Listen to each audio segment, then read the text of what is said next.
Hi hello வணக்கம் welcome back to Thilaks men YouTube channel. இந்த பதிவில் நம்ம என்ன பார்க்க போகிறோம்னு பார்த்தீங்கன்னா, வருகின்ற 2025ஆம் ஆண்டு அக்டோபர் மாதம் மகா சனி பிரதோஷம் என்னைக்கு வருது, எந்த நாளில் வருது, இந்த சனி பிரதோஷத்தன்று நம்ம சிவபெருமானை எவ்வாறு வழிபட வேண்டும், நம்ம வழிபடுவதனால் நமக்கு கிடைக்கும் பலன்கள் பற்றி தான் நம்ம இந்த பதிவில் பார்க்க போகிறோம். அதுக்கப்புறம் பார்த்தீங்கன்னா, சனி பிரதோஷம் அன்று என்ன உணவு நம்ம அன்னதானமாக வழங்கலாம்னு சொல்லி தான் நம்ம இந்த பதிவில் பார்க்க போகிறோம். அதனால் யாரும் வீடியோவை ஸ்கிப் பண்ணாமல் எல்லாரும் கடைசி வரைக்கும் பாருங்கள். இப்போ தான் நம்மளுடைய திலக்ஸ்மன் யூடியூப் சேனலை நீங்கள் ஃபஸ்ட் டைம் பார்க்குறீங்கன்னா கண்டிப்பாக நம்மளுடைய சேனலை சப்ஸ்கிரைப் பண்ணிடுங்க.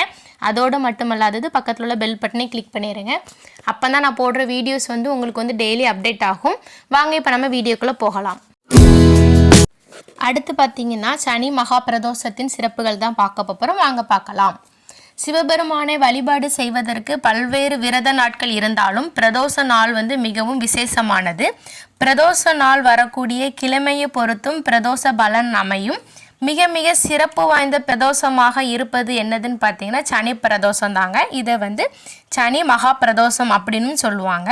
12 பிரதோஷங்கள் நம் வழிபாடு செய்வதன் பலனை நாம் இந்த ஒரு மகா சனி பிரதோஷம் அன்று விரதம் இருந்து சிவபெருமானை வழிபாடு செய்வதால் நம்ம இந்த 12 நாள் பிரதோஷ நாளன்று நாம் சிவபெருமான் ஆலயத்திற்கு சென்று சிவபெருமானை வழிபட்டதற்கான பலனை நம்ம நிச்சயமாக அடைய முடியும். அதனால் யாருமே வருகின்ற அக்டோபர் மாத சனி பிரதோஷத்தை யாருமே தவற விடாதீர்கள். நிச்சயமாக சிவபெருமான் ஆலயத்திற்கு சென்று வழிபாடு செய்யுங்கள். அப்படி இல்லை என்றால் நம் வீட்டிலேயே பூஜை அறையில் சிவபெருமானை நினைத்து வழிபாடு செய்யுங்கள். இப்படி நாம் வழிபாடு செய்வதால் என்ன பலன் பார்த்தீங்கன்னா, நம்மளுடைய 7 தலைமுறை பாவங்கள் நீங்கும்.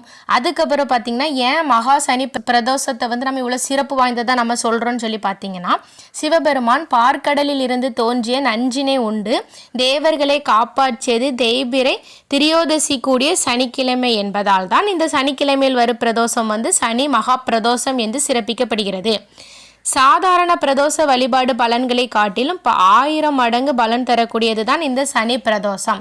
ஈஸ்வரனையும் சனீஸ்வரனையும் விரதம் இருந்து வழிபட்டால் சனி பிரதோஷத்திற்கு கூடுதல் சிறப்பு உண்டு. பிரதோஷம் என்பதற்கு பாவங்களை போக்கும் வேலை என்று பொருளும் உண்டு. அனைத்து தோஷங்களும் பாவங்களும் நீக்கி இன்பமான நல்ல வாழ்க்கைக்கு வழிவகுக்கின்றன. பிரதோஷங்கள் சனி பிரதோஷம் அன்று கிரிவலம் வந்தால் பிறவி பிணி அகலும் என சித்தர்கள் கூறியுள்ளனர். அதுக்கப்புறம் பார்த்தீங்கன்னா, சனி மகா பிரதோஷத்தை விரதம் இருந்து எவ்வாறு நாம் வழிபாடு செய்ய வேண்டும் தான் பார்க்க போகிறோம். வாங்க பார்க்கலாம். செல்வங்களுக்கு அதிபதியான மகாலட்சுமி தாயாரும் குபேர பகவானும் இவங்க 2 பேருக்கும் செல்வத்தை வாரி அள்ளி கொடுத்தது யாருன்னு பார்த்தீங்கன்னா, சிவபெருமான் தாங்க. அப்படிப்பட்ட சிவபெருமானை நாமும் வழிபாடு செய்யும் போது நமக்கு செல்வ செழிப்பை நிச்சயமாக சிவபெருமான் கொடுப்பாங்க. அப்படிப்பட்ட செல்வ செழிப்பை நமக்கு தருவதற்கு நாம் சிவபெருமானை இந்த மகா சனி பிரதோஷ காலத்தில் நம்ம கட்டாயமாக வழிபாடு செய்யணும். எப்படி விரதம் இருந்து நான் சிவபெருமானை வழிபடலான்னு சொல்லிட்டு தான் நம்ம பார்க்க போகிறோம். எப்படின்னு பார்த்தீங்கன்னா, சனிக்கிழமை காலையில் பிரம்ம முகூர்த்தத்தில் எழும்பிருங்க. எழும்பி குளித்து நல்லா சுத்தபத்தமாக நல்லா இருந்துக்கிட்டு பூஜை அறையில் சிவபெருமான் ஃபோட்டோ எல்லாரும் பூஜை அறையிலும் வச்சுருப்பீங்க. அந்த ஃபோட்டோவுக்கு சந்தன குங்குமம் வச்சுக்கோங்க. வச்சுட்டு பூ அலங்காரம் பண்ணிக்கோங்க. பூ அலங்காரம் பண்ணிவிட்டு நெய்வேத்தியம் வைங்க. நெய்வேத்தியம் என்னால் வைக்க முடியாதுன்னு அப்போல்லாம் சொல்லாதீங்க. என்ன வைக்கலான்னு பார்த்தீங்கன்னா, 2 வாழைப்பழம் வைக்கலாம். அப்படி இல்லைன்னா கொஞ்சோண்டு கற்கண்டு வைக்கலாம். நமக்கு எது விருப்பமோ நம்ம அது வைத்துக்கலாம். அதுக்கப்புறம் பார்த்திங்கன்னா, சிவபெருமான் பக்கத்தில் ஒரு சின்ன விளக்கில் நல்லெண்ணெய் ஊற்றி தீபம் ஏற்றி வைத்து நீங்கள் சிவபெருமானை வழிபட்டு விட்டு நீங்கள் விரதம் இருக்க தொடங்கலாம். அந்த நாளில் விரதம் இருப்பது ரொம்பவே விசேஷமானதுங்க. எனக்கு என்னால் விரதம் இருக்கவே முடியாதுன்னு சொல்கிறவங்க அன்னைக்கு சைவ சாப்பாடு சாப்பிட்டுட்டு நீங்கள் விரதத்தை இருக்கலாம். அதுக்கப்புறம் பார்த்தீங்கன்னா, மாலை நேரத்தில் வரக்கூடிய பிரதோஷ நேரம் என்னன்னு சொல்லிட்டு எல்லாத்துக்குமே தெரியும். 4:30 மணி முதல் 6 மணி வரை தான். அந்த நேரத்தில் நம்ம பக்கத்தில் உள்ள சிவபெருமான் ஆலயத்திற்கு சென்று சிவபெருமானை வழிபடுவது ரொம்பவே சிறப்பு வாய்ந்ததுங்க. நமக்கு அப்படி நம்ம போக முடியலன்னா வீட்டு பூஜை அறையிலேயே நீங்கள் சிவபெருமானை நினைத்து முழு மனதோடு வழிபாடு செய்யலாம். அதுக்கப்புறம் பார்த்தீங்கன்னா, இந்த சனி பிரதோஷம் அன்று விரதம் இருக்கிறவங்க அன்னைக்கு முழுவதுமே சிவபெருமானுடைய பாடல்கள் எனக்கு பாடல்கள்லாம் தெரியாதுன்னு சொல்கிறவங்க சிவபெருமானுடைய மந்திரங்கள் அனைவருக்கும் அனைவருக்கும் தெரிந்த மந்திரம் தான் ஓம் நமச்சிவாய, ஓம் நமச்சிவாய, ஓம் நமச்சிவாயன்னு சொல்லிட்டு வந்து நீங்கள் வந்து அந்த நாள் முழுவதுமே சொல்லிக்கிட்டே இருக்கலாம். இல்லைன்னா உங்களுக்கு எந்த நேரத்தில் சொல்லணும்னு தோணுதோ அந்த நேரத்தில் வந்து ஓம் நமச்சிவாயன்னு சொல்லிட்டு சொல்லலாம். நீங்கள் இப்படி வந்து சொல்கிறதுனால வந்து சிவபெருமானுடைய அருளை வந்து நிச்சயமாக நீங்கள் வந்து பெற முடியும். அதுக்கப்புறம் பார்த்தீங்கன்னா முடிஞ்சவங்க வந்து சனி பிரதோஷம் வந்து கண்டிப்பாக வந்து சிவபெருமான் ஆலயத்துக்கு கண்டிப்பாக போயிருங்க. எதுக்கு வந்து கண்டிப்பாக போங்கன்னு சொல்கிறேன்னு பார்த்தீங்கன்னா, பிரதோஷ நாளன்று பிரதோஷ வேளையில் வந்து சிவபெருமான தரிசனம் செய்வதற்கு பிரம்மா, விஷ்ணு மற்றும் 3 முக்கோடி தேவர்களும் வருவாங்க. அதுக்கப்புறம் கூட வந்து முனிவர்களும் ரிஷிகளும் பூத கணங்களும் எல்லாருமே வந்து சிவபெருமானை வழிபடுறதுக்கு வந்து காத்துட்டு இருப்பாங்களாம். அந்த நேரத்தில் வந்து நாம் வந்து சிவ ஆலயங்களில் வந்து அமர்ந்திருக்கும் போது வந்து அவங்களுடைய பார்வை வந்து நம்ம மேலே படுமா.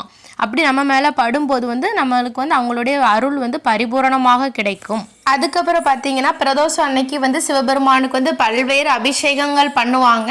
நீங்கள் வந்து உங்களுக்கு வந்து என்ன சிவபெருமானுக்கு அபிஷேகம் பண்ணும்போது வாங்கி கொடுக்கணும்னு சொல்லிட்டு நீங்கள் நினைக்கிறீங்களோ நீங்கள் வந்து எது வேணாலும் வந்து நீங்கள் வந்து வாங்கி கொடுக்கலாம்.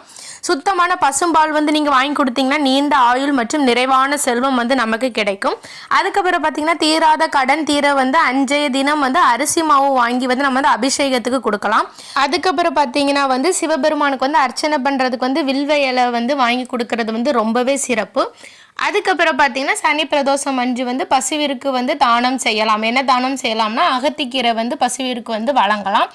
அதுக்கப்புறம் பார்த்தீங்கன்னா ரொம்ப முக்கியமான விஷயம், சனி பிரதோஷம் அன்று தயிர் சாதம் வந்து தானம் வழங்குவது வந்து ரொம்பவே விசேஷமானது. நம்ம வந்து இவ்வாறு வந்து தயிர் சாதம் அன்னதானம் வழங்குவதால் வந்து குழந்தை பேருக்காக காத்து கொண்டிருப்பவர்களுக்கு நிச்சயமாக குழந்தை பேரு கிடைக்கும்.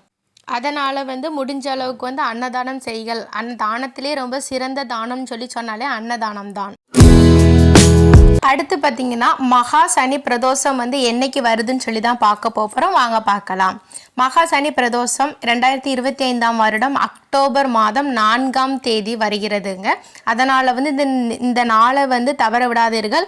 முடிந்தவர்கள் வந்து கட்டாயமாக 4:30 6 மணிக்குள்ளே தான் இந்த பிரதோஷ வழிபாடுகள் நடைபெறும். கண்டிப்பாக முடிந்தவர்கள் சிவபெருமான் ஆலயத்திற்கு சென்று சிவபெருமானை வழிபாடு செய்யுங்கள். ஓகே ஃப்ரெண்ட்ஸ், எல்லாரும் வீடியோவை ஸ்கிப் பண்ணாமல் எல்லாரும் கடைசி வரைக்கும் பார்த்துருப்பீங்க. பார்த்தவங்க எல்லாரும் கண்டிப்பாக ஒரு லைக் பண்ணிடுங்க. இந்த பதிவில் நம்ம என்ன பார்த்தோம்னு பார்த்தீங்கன்னா 2025 ஆண்டு அக்டோபர் மாத சனி மகா பிரதோஷத்தை பற்றி தான் நம்ம இந்த பதிவில் பார்த்தோம். நம்மளுடைய சேனலில் வந்து பக்தி சம்பந்தமான பதிவுகள் வந்து போடப்பட்டு வந்துட்டு இருக்கு. இது போல தொடர்ந்து வீடியோஸ் பார்க்கணும்னா நான் கண்டிப்பாக நம்மளுடைய திலக்ஷ்மணி யூடியூப் சேனலை சப்ஸ்கிரைப் பண்ணுங்க. அதோட மட்டுமல்லாது பக்கத்தில் உள்ள பெல் பட்டனையும் கிளிக் பண்ணுங்க. அப்போ தான் நான் போடுற வீடியோஸ் வந்து உங்களுக்கு டெய்லி அப்டேட் ஆகும். தேங்க்யூ ஃபார் யுவர் வாட்சிங். இனி அடுத்து இதே மாதிரி ஒரு நல்ல பதிவில் சந்திக்கலாம். நன்றி, வணக்கம்.